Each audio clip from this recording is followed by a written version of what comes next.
सदर मजलिस व आकम साहिबान, आज के इस मुसाबिकाती प्रोग्राम में मुझे जिस उन्वान पर लफ्ज़शाई करनी है वो है तालीम निस्वा तालीमात नबी सल्लल्लाहु अलैहि वसल्लम की रोशनी में।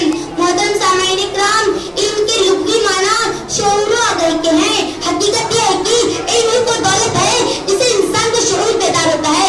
तालीम याफ्ता और गैर तालीम याफ्ता इंसान में ज़मीन आसमान का फर्क होता है। एक तालीम याफ्ता इंसान दिन को ज्यादा बेहतर तौर से समझ सकता है, जबकि एक गैर तालीम याफ्ता इंसान की हालत कदर मुख्तलिफ होती है। तालीम ही बेशऊर बच्चों को माशरे को जिम्मेदार अफराद बनाती है और इसी के जरिए माशरा अपनी रवायत और ज़काफ़त का दर पर मुंतकिल करता है। इब्तिदाई तालीम का मकसद सिर्फ और सिर्फ ये है कि तालीम हर मर्द और के लिए जरूरी है। आज के दौर में जब एक मर्द तालीम हासिल करता है तो तालीम उसके अंदर शऊर भी पैदा करती है और जिसके जरिए उसकी माश भी आसान होती है। इसी तरह जब एक औरत अपने आप को ज़रूरी तालीम से आरास्ता करती है तो उसका भी शऊर पक्का होता है और उसके साथ साथ अंदर नस्ल की तरबियत का फरीज़ा का तरीका से निभा सकती है। मगर अफसोस से कहना पड़ता है कि औरतें उस इल्म का जो अंदाज अपनाया है इसका इस्लामी तालीमात और तहज़ीब के पीछे भी खेलती है। स्कूल के तक तो मामला फिर भी कुछ बेहतर है। स्कूल से कॉलेज की दुनिया कदम रहते ही एक मुसलमान तलबा के रंग ढंग अंदाज़ कर मुकम्मल तौर पर बदल जाते हैं। सबसे पहले वो अपने चेहरे गैर इस्लामी कर जाते हैं। अपने पूरे चेहरे और बाजू को छील जाने का शुरू करके वो अल्लाह और उसके रसूल सल्लल्लाहु अलैहि वसल्लम का तौफ पहनती है। हदीस में नबू है, गोदने वाली, बदवाने वाली, चेहरे के बाल घेरने वाली, खूबसूरती के लिए दांतों पर काम करने वाली औरतों पर लानत हो। मोहतरम सामाईन, इस हदीस में जो चेहरे के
जो बैठे हैं, ड्रामा की बारी आई।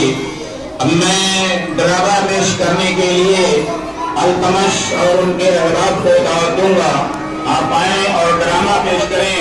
ड्रामे का उन्वान है तुम दो तो लुहू अपना इन नन्हे फरिश्तों को। अल्तमश और उनके अहबाब।